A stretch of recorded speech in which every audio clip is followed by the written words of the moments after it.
Menurut Bapak Ibu apa ciri khas dari jemaat Sangkakala? Saudara harus punya ciri khas sebagai gereja yang bertumbuh, sebagai gereja yang hidup.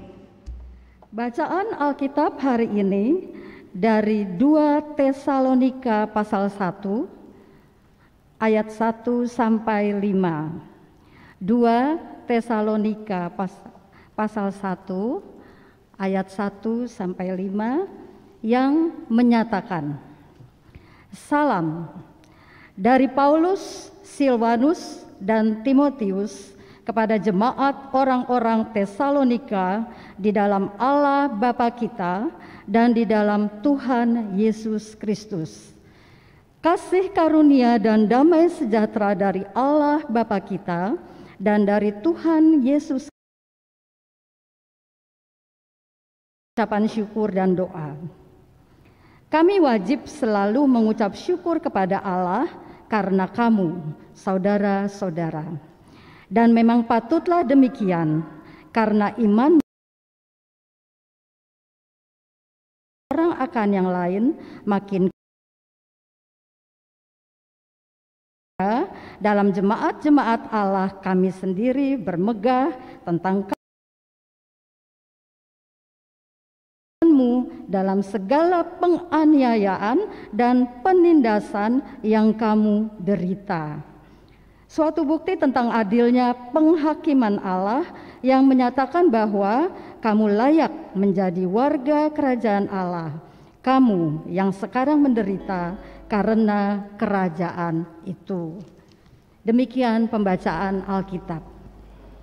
Hendaklah firman Tuhan dengan segala kekayaannya diam di antara kamu dan ucaplah syukur pada Allah.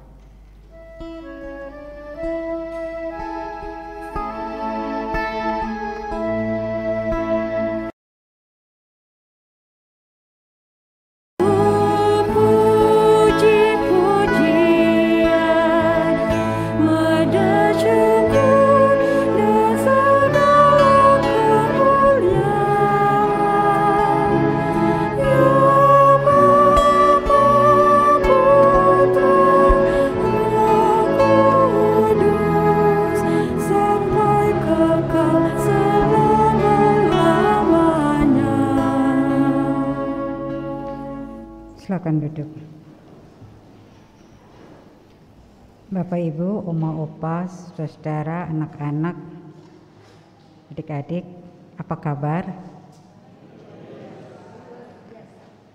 Luar biasa bersyukur untuk berjumpa dengan Bapak Ibu, saudara-saudara di dalam sukacita dan dalam keadaan yang baik.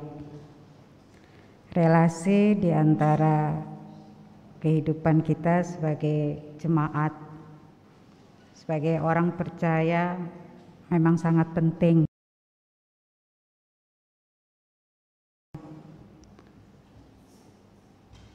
Seorang filsuf dan teolog Yahudi namanya Martin Buber dalam bukunya berjudul Undo atau I and Do, dia berbicara tentang role atau peran yang dipakai manusia dalam interaksi.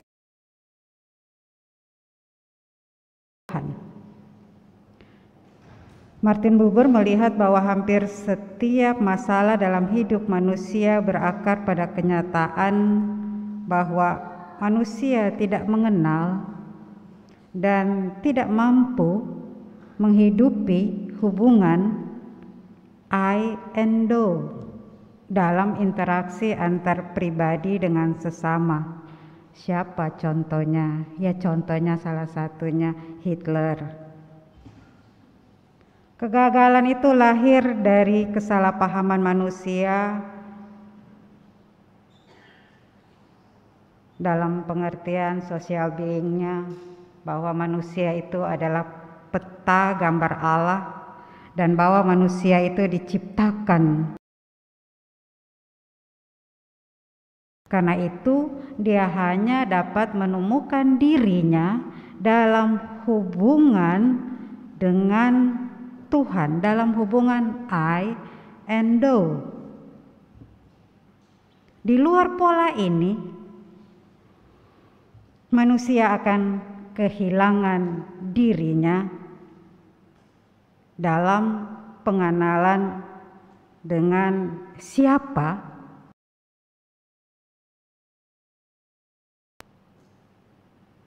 karena itu hanya di dalam pengalaman dengan Dedo yang transendental itu, dan itu berarti pengalaman dengan Allah sendiri, karena Allah saja yang menjadi sumber dan satu-satunya yang memungkinkan manusia bisa memperlakukan sesamanya sebagai do, yaitu manusia yang seutuhnya. Sehingga kata Martin, tawarkan itu, hubungan pribadi yang Alkitab tawarkan itu di dalam iman Kristiani membuat Allah itu tidak malu menyebut kita-kita ini, manusia yang berdosa ini, sebagai saudara, rekan sekerja, teman, sahabat. Ini luar biasa Bapak Ibu Saudara-saudara. Prinsip Alkitab yang menawarkan kepada kita bahwa di dalam Allah, di dalam Tuhan Yesus Kristus, manusia dimungkinkan untuk memainkan perannya atau role-nya yang tepat dalam komunikasi, dalam dialog, dalam berelasi dengan sesamanya. Sehingga jadilah manusia yang berelasi di dalam Kristus ini menjadi manusia yang senantiasa mengasihi, memperhatikan, menghormati, dan menerima orang lain.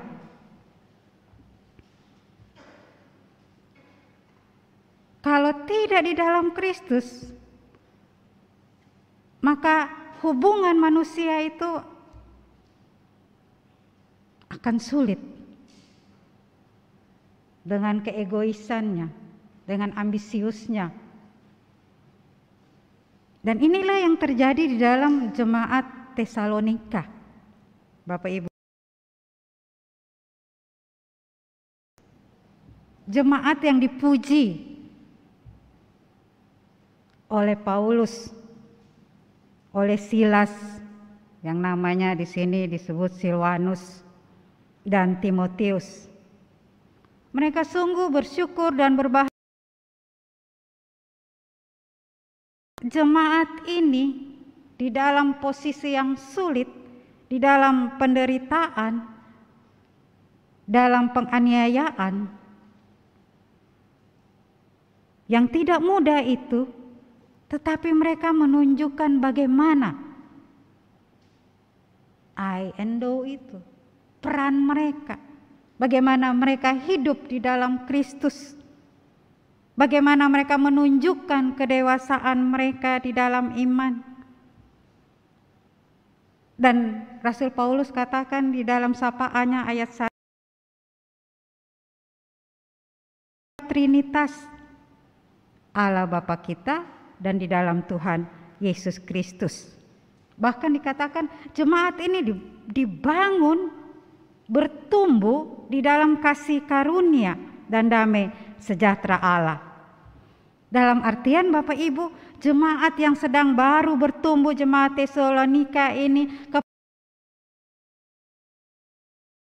keselamatan, pengampunan atas segala dosa, kehidupan kekal, dan kehidupan yang benar di hadapan hadiratnya. Itu kasih karunia. Kenapa? Karena itu pemberian dari Tuhan Yesus Kristus. Bahkan dikatakan Allah memberikan kesejahteraan total, terutama kesejahteraan rohani yang berasal dari pendamaian melalui Kristus. Itu yang dikatakan di dalam ayat 1 dan 2. Selanjutnya, dari hidup yang di dalam Kristus itu, mereka memancarkan apa artinya relasi mereka dengan Allah dan relasi mereka dengan manusia. Sehingga Paulus memuji mereka. Apa yang dikatakan Paulus? Dia mengucap syukur karena pertama jemaat ini memiliki iman yang bertumbuh kepada Tuhan, dan mereka mempunyai kasih yang kuat, yang saling memperhatikan, karena kasih itu membuat mereka berbuat baik tidak hanya di dalam jemaat tetapi juga bagi sesama. Lalu apa yang membuat mereka itu?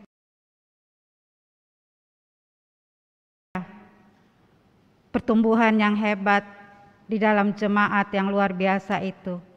Karena Allah, Paulus katakan, itu hanya karena Tuhan, hanya anugerah Tuhan yang bekerja di dalam hati mereka. Karena itu di ayat ketiga, agar jemaat Tesalonika itu dapat terus melanjutkan pengabdian mereka kepada Tuhan dan semakin bertambah-tambah di dalam pertumbuhan iman. Walaupun mereka berada di dalam tekanan, dia sungguh bersyukur dan memuji iman yang tekun, yang tabah di tengah-tengah penderitaan dan bertekun dan tabah mengikut Tuhan, Bapak Ibu, di tengah-tengah penderitaan dan penganiayaan bukan hal yang mudah. Dan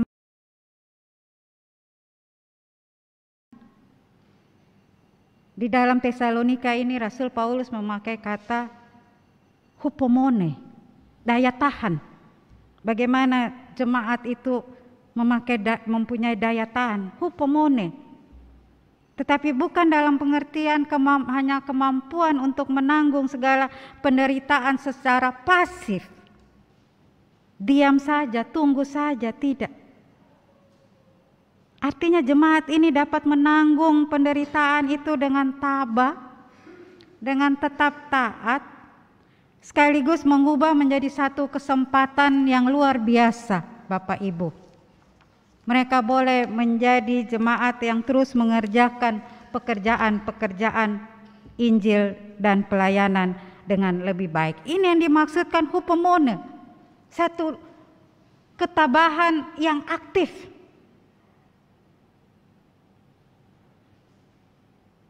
Apapun terjadi, mereka terus-menerus melakukan apa yang menjadi kehendak Tuhan, menunjukkan kebenaran-kebenaran yang luar biasa bahwa kemuliaan Kristus ada di dalam mereka, dan mereka telah belajar melalui segala sesuatu itu dari Kristus yang telah menanggung dan menaklukkan diri mereka, sehingga mereka tetap dapat percaya bahwa di tengah-tengah kegelapan dan menjadi garam, mereka dapat menjadi terang, dan mereka dapat tetap menjadi garam di tengah-tengah tawarnya dunia.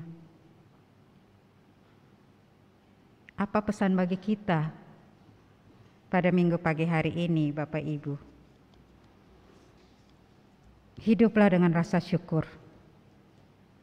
Hidup dengan rasa syukur, maka sebagai warga jemaat Sangkakala dan sebagai pelayan-pelayan Tuhan dalam jabatan gerejawi, Sangkakala baru kemarin ya dalam peneguhan. Selamat Bapak Ibu, para diaken dan penatua dalam masa bakti 2022-2027. Sebagai pelayan, sebagai jemaat, hidup dengan rasa syukur akan memberikan kita sinergi. Bahkan kita bersinergi melakukan pengabdian pada Tuhan untuk terus membangun kehidupan jemaat supaya pelayanan dan kuat dan tabah untuk menghadapi berbagai tekanan, masalah, dan penderitaan.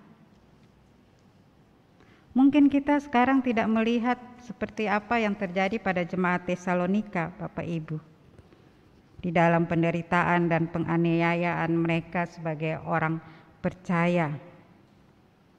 Tapi saat ini sebagai bangsa,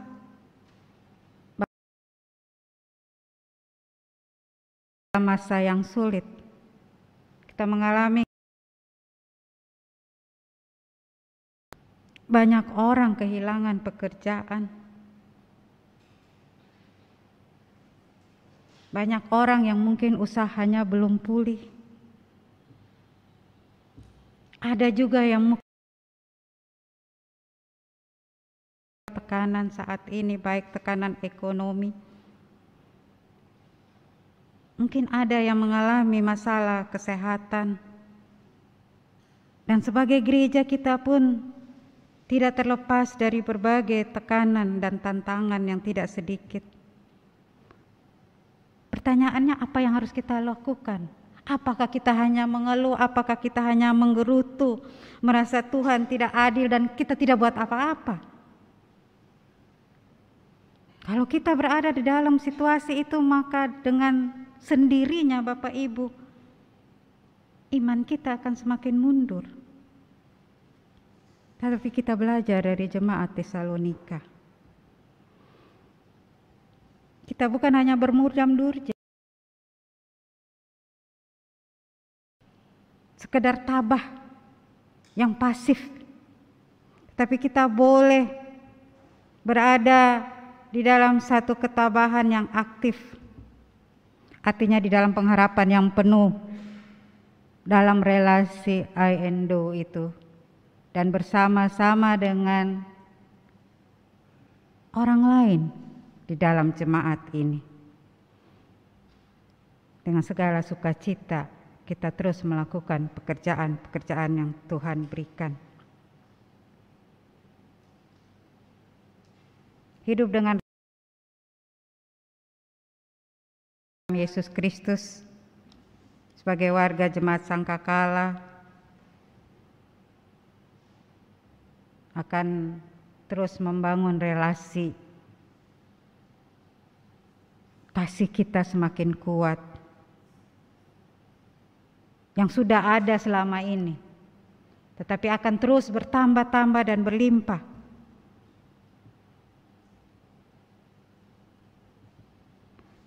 Kasih kita itu akan diuji, Bapak Ibu, saudara-saudara yang kasih dalam Yesus Kristus.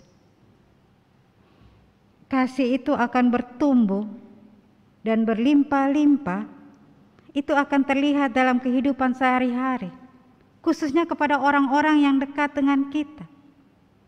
Pada mereka ya, itulah saudara dan saya melatih diri bagaimana kita menumbuhkan kasih, bagaimana kita membangun relasi itu. Bagaimana suami dan istri, dan sebaliknya istri dan suami. Bagaimana orang tua dan anak. Bagaimana kasih kita kepada sahabat kita, kepada tetangga-tetangga kita, teman sepelayanan kita. Dan hal yang paling berat untuk kita harus kuat dan berlimpah-limpah adalah keegoisan kita. Itu tumbuh di dalam kasih yang sungguh, yaitu dalam kasih Kristus. Karena apa? Dalam kasih itu kita harus memikirkan dan mendahulukan kebutuhan orang lain di atas kebutuhan kita. Di dalam kasih itu Bapak Ibu, saudara-saudara yang kasih dalam Yesus Kristus, kita harus rela memberikan sesuatu di luar daripada kepentingan kita sendiri. Dan itu tidak mudah. Tapi saya percaya jemaat ini, jemaat Sangkakala, menurut Bapak Ibu apa ciri khas dari jemaat Sangkakala? Saudara harus punya ciri khas sebagai gereja yang bertumbuh, sebagai gereja yang hidup. Saya nggak mau tanya dulu dengan majelis. Menurut jemaat apa sih ciri khas jemaat Sangkakala ini dalam persekutuan? Ada yang boleh jawab? Apa ciri khasnya yang membuat ikatan itu kuat, yang selalu bersama-sama? Apa menurut saudara?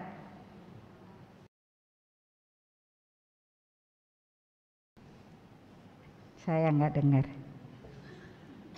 Kebanyakan naik bajai saya. Apa ya? Satu saja. Yang membuat saudara selalu rindu untuk ada bersama-sama. Banyak sih mungkin. Ya, silakan Pak Tony Sianipar.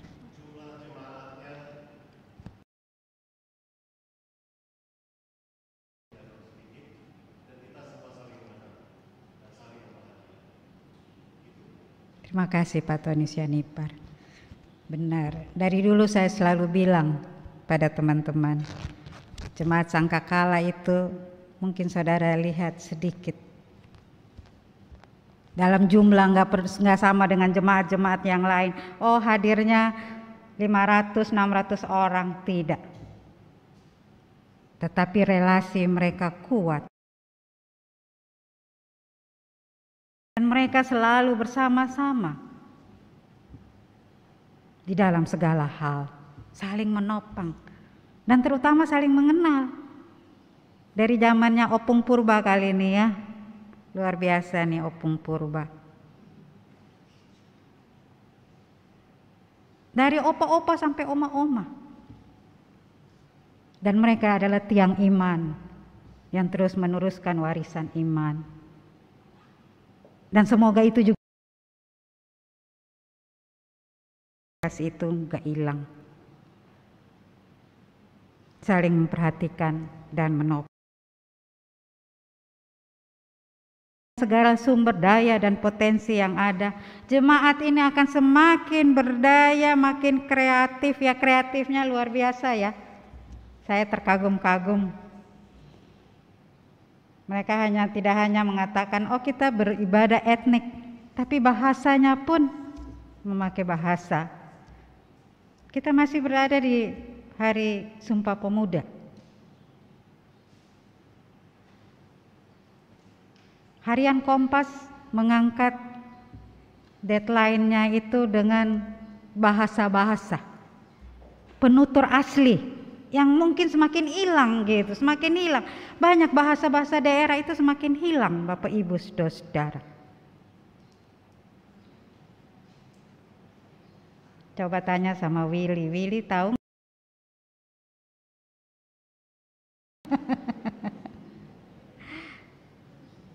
Orang-orang muda ini sulit sekarang, termasuk saya. Tapi ada beberapa suku yang mempertahankan itu dalam percakapan hari-hari. Itu survei Kompas ya, Bapak Ibu.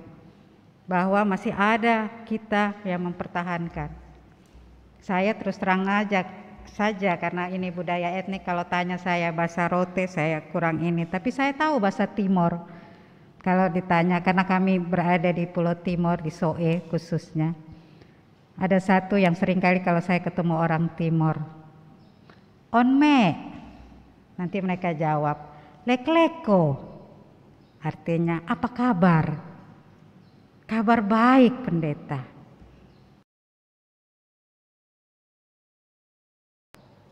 Kalau yang lain tanya Ibu Wilma dan Ibu Ruth. Walaupun saya kita menjaga, merawat keragaman, dan terutama menjaga budaya kita di tengah-tengah berbagai gempuran. Nah, supaya bagaimana jemaat ini terus menerus kreatif, berdaya dengan segala potensinya, maka penting yang Rasul Paulus katakan, harus saling mendoakan. Hidup dengan rasa syukur, kita terus mendoakan satu sama lain. Jemaat mendoakan para pelayan-pelayannya, dan para pelayannya mendoakan terus jemaat. Karena kita memahami segala sesuatu di dalam pekerjaan Tuhan, persekutuan dan pelayanan ini dapat kita tunaikan tapi itu terjadi karena kasih karunia, damai sejahtera Allah, dan kasih Yesus Kristus serta pertolongan Roh Kudus yang telah menolong dan menyertai kita. Bahkan biarlah saudara semakin bertekun di dalam doa dan firman Tuhan, supaya saudara kepada Tuhan dalam segala karya selamat, semakin penuh kasih, bertambah-tambah di dalam kasih, dan berbagi kasih kepada banyak orang lain menurut rencana dan kehendak Tuhan. Sehingga jemaat Sangkakala dapat menjadi terang di tengah kegelapan dan menjadi garam perubahan yang